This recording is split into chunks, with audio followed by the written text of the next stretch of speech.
नमस्कार दोस्तों, कैसे हैं आप सभी। बहुत बहुत स्वागत है आप सभी का आपके अपने चैनल में। मैं हूं Rakhi Mishra. I am a numerologist, astrologist and a vastu analyst. और आज हम बात करेंगे बहुत ही इंपॉर्टेंट टॉपिक के ऊपर, that is the financial crisis. Financial crisis किस कारण से हो सकता है? क्या वास्तु दोष, घर में एनर्जीज़ का इम्बैलेंस होना क्या फाइनेंशियल क्राइसिस क्रिएट कर सकता है आपके लिए?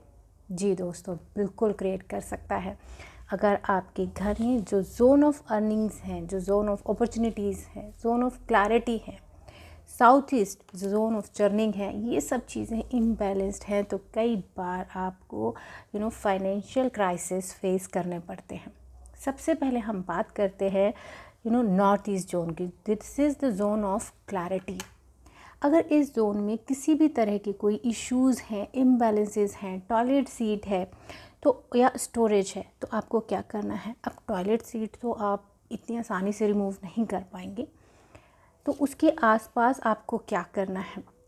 नॉर्थ ईस्ट में आपको ग्रीन कलर का एक टेप प्लेस करना है चारों तरफ, और अगर कोई स्टोरेज है तो वो आपको वहाँ से रिमूव करना है, हटाना है, उसको क्लीन एंड क्लियर रखना है, सो दैट आप अपने फ्यूचर के बारे में एक क्लैरिटी के साथ में प्लानिंग कर सकें और देख सकें कि किस तरह से, किस कारण से आपके एक्सपेंसेस बढ़ रहे हैं और इनकम जो है वो क्यों कम है।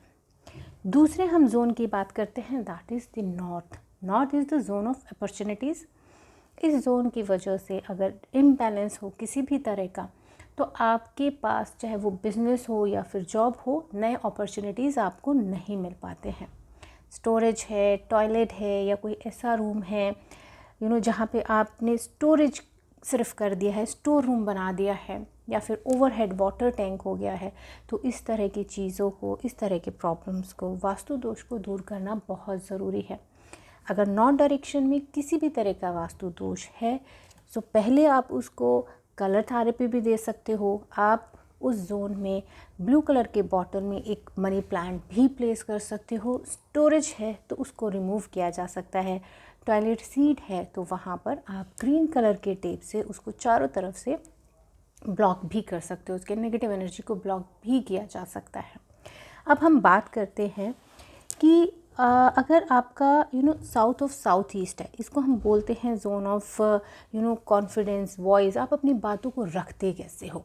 अगर उस जोन में आपके प्रॉब्लम है तो आप कई बारी अपनी बातों को प्रॉपरली सामने वाले को ना तो बोल पाते हैं और ना समझा पाते हैं, तो इस जोन का भी सही होना आपके फाइनेंसेस के लिए बहुत ज़रूरी है। कई बारी आप सही होते हुए भी अपने आप को किसी के सामने प्रेजेंट नहीं कर पाते। आपके पास आइडियाज़ होते हैं लेकिन आप बोल नहीं पाते हैं, तो इस तरह की परेशानी भी आप फेस करते हैं। इन चीज़ों के लिए ज़रूरी है कि आप अपने साउथ ऑफ साउथ ईस्ट को भी बैलेंस करें। अगर किसी तरह की कोई भी नेगेटिव स्टोरेज या कोई ड्राई फ्लावर्स या आपने वाटर एलिमेंट प्लेस किया है, तो इन चीज़ों को इस डायरेक्शन से रिमूव करें, so that you can make a voice for yourself. एक और पॉइंट की बात करते हैं, this is called the west of south west. This is the zone of retention. इस जगह पे, इस दिशा में अगर हम कोई भी चीज़, या जैसे कि आपने अपना पैसा कहाँ रखा है, अगर आप इस दिशा में रखते हो तो आप अपने सेविंग्स को इम्प्रूव कर सकते हो। जो भी चीज़ें इस डायरेक्शन में होती हैं वो ग्रो करती हैं, बढ़ती हैं। तो अगर इस डायरेक्शन में आपका कोई शू रैक प्लेस्ड है, स्टोरेज हाउस है, या क्लटर्ड एरिया है, तो उस कंडीशन में आपके घर में वही चीज़ बढ़ेंगी, यानी कि नेगेटिविटी बढ़ेगी। तो आपको बहुत ज़रूरी है कि अपनी फाइनेंशियल स्टेबिलिटी के लिए इस जोन को भी आप बैलेंस करें। सबसे ज़रूरी होता है डीक्लटरिंग करना। घर का कोई सा भी हिस्सा, कोई भी कोना, कोई भी जोन क्लटर्ड नहीं होना चाहिए, गंदा नहीं होना चाहिए, वेल ऑर्गेनाइज्ड होना चाहिए। ये वास्तुशास्त्र का एक मूल मंत्र है। अगर आप इसको भी फॉलो कर लेते हैं तो बहुत सारी प्रॉब्लम्स, फाइनेंशियल इश्यूज से आप बच सकते हैं। Thank you so much and have a nice day.